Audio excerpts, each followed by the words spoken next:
بسم اللہ الرحمن الرحیم۔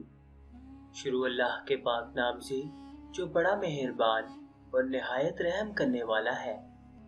آقا کریم صلی اللہ علیہ وآلہ وسلم کے پیارے غلاموں، السلام علیکم۔ جب حضرت خواجہ قطب الدین بختیار کاکی رحمت اللہ تعالی علیہ کی وفات ہوئی تو کوہرام مچ گیا۔ جنازہ تیار ہوا، ایک بڑے میدان میں لایا گیا۔ بے پناہ لوگ نماز جنازہ پڑھنے کے لیے آئے ہوئے تھے۔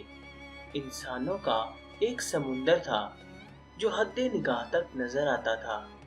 جب نماز جنازہ پڑھنے کا وقت آیا تو ایک آدمی آگے بڑھا اور کہنے لگا کہ میں خواجہ قطب الدین بختیار کاکی رحمت اللہ تعالی علیہ کا وکیل ہوں۔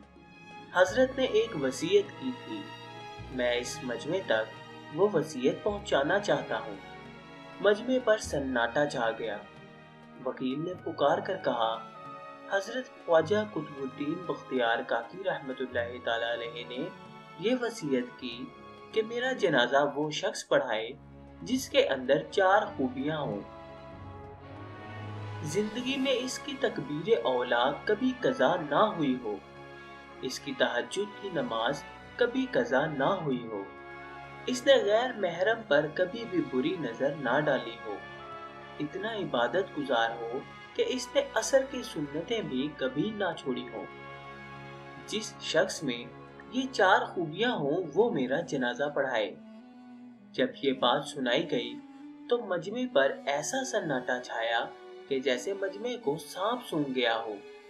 کافی دیر گزر گئی، کوئی نہ آگے بڑھا۔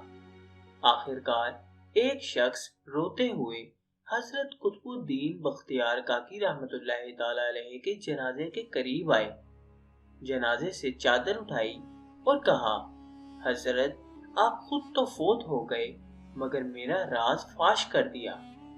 اس کے بعد بھرے مجمع کے سامنے قسم اٹھائی کہ میرے اندر یہ 4 خوبیاں موجود ہیں۔ یہ شخص وقت کا بادشاہ شمس الدین تمش تھے۔ سامعین محترم، امید ہے کہ آپ کو آج کا یہ قصہ بھی پسند آیا ہوگا۔ ویڈیو پسند آئی تو ویڈیو کو اپنے حلقہ احباب میں دوستوں کے ساتھ لازمی شیئر کریں تاکہ ان کے نالج میں بھی اضافہ ہو سکے۔ اب آپ سے ملاقات ہوگی انشاءاللہ تعالیٰ اگلی نئی ویڈیو میں نئے قصے کے ساتھ۔ تب تک کے لیے اپنا خیال رکھیے گا۔ اللہ حافظ۔